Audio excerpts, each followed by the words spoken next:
Uzbek shever is necessary. 300 to 500 grams of lamb chicken, 3 ripe tomatoes, 2 peppers, 4 onions, garlic, salt, 4 potatoes, 2 carrots, 2 turnips and spices, and 3 liters of water.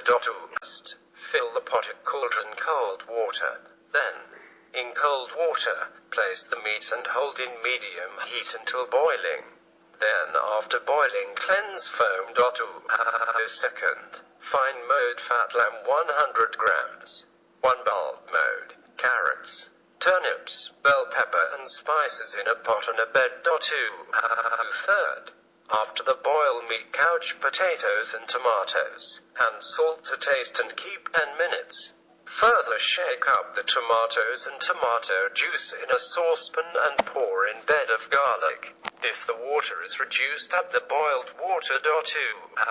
Fourth, boiled potatoes take out of the pan. The remaining 2 onions finely chop and add to the pan.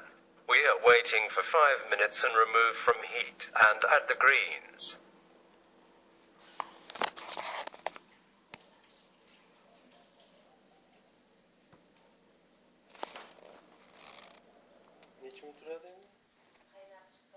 Чтобы приготовить узбекскую обычную шурву в домашних условиях, необходимо 300-500 граммов баранины или курицу можно также, 3 спелых помидоров, 2 болгарского перца, 4 лука, чесночка, соль, 4 картофеля, 2 морковки, 2 репы, а также специи и, конечно же, 3 литра воды.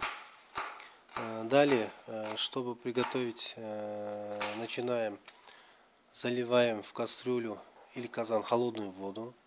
Затем в холодную воду ложим мясо и продерживаем его в среднем огне до полного его кипячения. После кипячения очищаем его от пены. Второе. Мелко режем жир баранины, около 100 граммов. Режем 1 луковицу, морковку, репу, перец болгарский и специи. И все это ложим в кастрюлю. Третье. После того, как сварится мясо, ложим картофель и помидоры, а также соль по вкусу. И продерживаем это около 10 минут. Далее взбиваем помидоры и сок помидора вливаем в кастрюлю и ложим чеснок.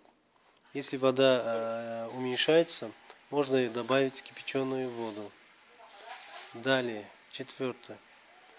Сваренный картофель вынимаем из кастрюли. Потом оставшиеся 2 луковицы нашинкуем мелко и добавляем в кастрюлю. Ждем все это около 5 минут и снимаем казан с огня.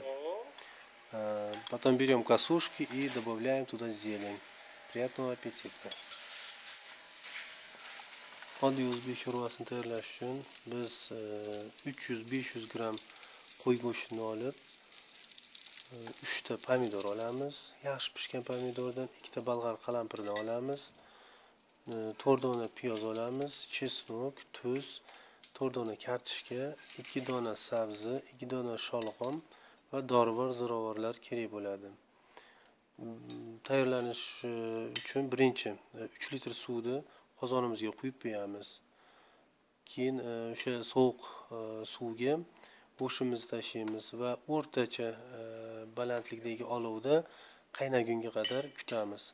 Qaynagandan keyin qozonni ochib turib, ustini suvini tozalab yuboramiz.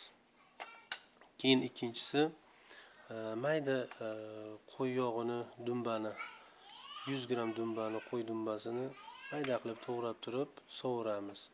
Va unga qo'shimcha qilib 1 dona piyozimizni, keyin barcha sholg'omu, bolg'or qalampiri, sovuzini va ziravorlarni qozonimizga qo'shamiz. Uchinchisi, go'shtimiz qaynab pishgandan keyin kartoshkani solamiz va pomidorlarni solamiz. Keyin tuzlab turib 10 minut, taxminan 10 minut miqdorida qaynatamiz. Keyin pomidorni olib turib ezib turib suvini yana qayta qo'shib qo'yamiz va bir dona o'sha chesnokimizni tashlab qo'yamiz. Mabodo agar suv ancha kamayib ketib qolsa, qaynagan suvni qo'shib qo'yamiz. Va oxirgi etapimiz bu 4-chi, demak pishgan kartoshkamizni qozonda olib qo'yishimiz kerak, ezilib ketmasligi uchun. Olib qo'yganimizdan keyin qolgan 2 dona piyozimizni mayda to'g'rab turib yana qo'shib yuboramiz. Keyin va 5 minut yo 10 minut atrofida kutib kosalarimizga tarqatamiz.